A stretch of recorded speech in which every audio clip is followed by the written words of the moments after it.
السلام عليكم يا حبايبي، ازيكم عاملين ايه؟ يا رب تكونوا بخير دايما. ايه رأيكم في منظر الكبد والقوانص الاسكندراني ديت بطريقة الكبدة الاسكندراني؟ طعمها تحفة وجميل جدا.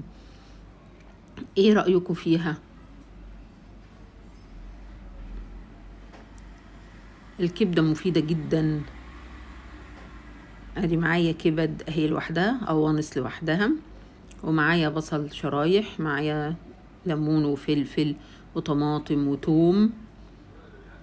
اخد الليمون بتاعي اللي انا مقطعاه كده بعد ما غسلت طبعا الكبد والقوانص حلو جدا بالدقيق وبالخل، وبنقع الكبد ديت شوية في ربع كوباية لبن عشان اي سموم فيها بتخرج في قلب اللبن.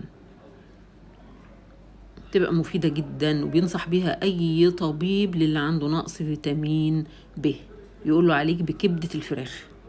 هي مفيدة جدا. في ناس بتهرب من اكلها على فكرة، ما بتحبهاش، بس هي لو اتعملت هي ليها طرق كتير جدا وهنعملها ان شاء الله مع بعض.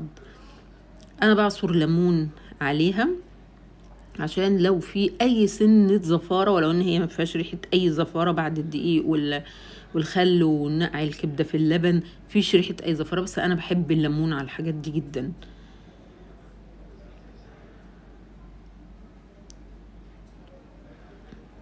بصوا معايا بقى انا هعملها ازاي.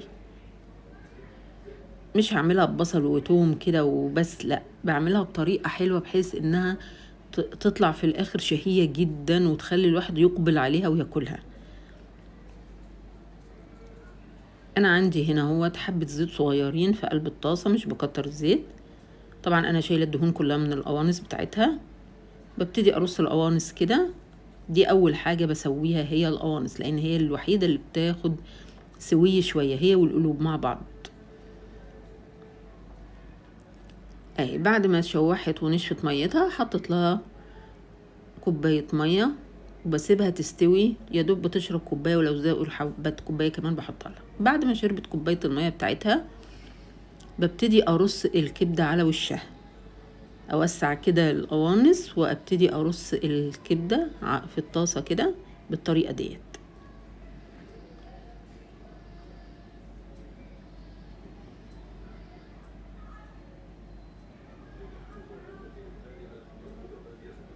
هبتدي اطلع بقى القوانص اللي هي في الجوانب ديت على وش الكبدة من فوق، واوسع للكبدة برضو عشان هي اللي تبقى ملامسة النار،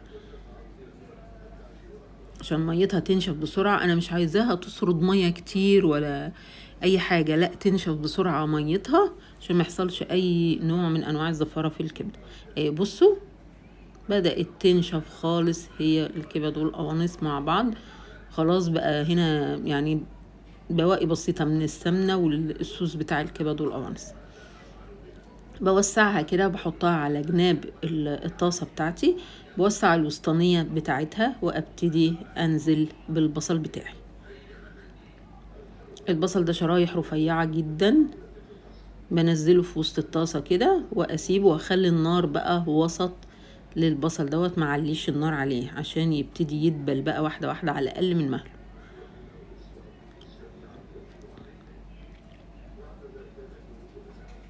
بس اسيبه بقى في النص كده، هو هيدبل لوحده من النار. دبل البصل بتاعي، انزل الفلفل وراه.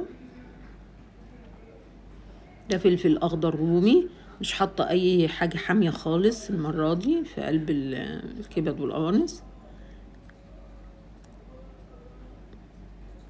برضو هيدبل الفلفل بسيط برضو مع البصل. اروح نازله بالطماطم بتاعتي واسيبها برضو 10 دقايق كده على النار. هتشرب بقى من طعم البصل والفلفل والطماطم مع بعض.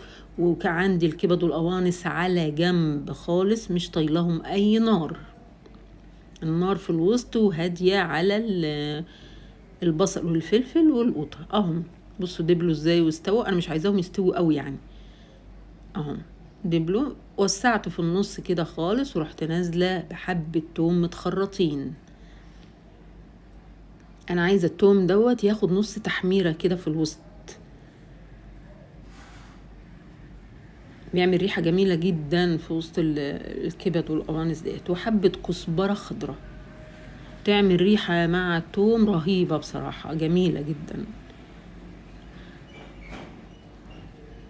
بس اسيبهم بقى يتحمروا شوية صغيرين كده برضو على نفس النار الهادية ديت. وكده الكبد والقوانص ما عليهاش اي نار. بس قلبتها، بصوا منظرها في الطبق اخر جمال، تفتح النفس بصراحة. وريحة الكزبرة والبهارات بتاعتها وكله جميل. عملت جنبها حبة بطاطس مسلوقة مخللة، حبة بطاطس مسلوقة مهروسة بسمنة بلدي، بس تبقى غدوة جميلة. ايه رأيكم في الغدوة الجميلة دي؟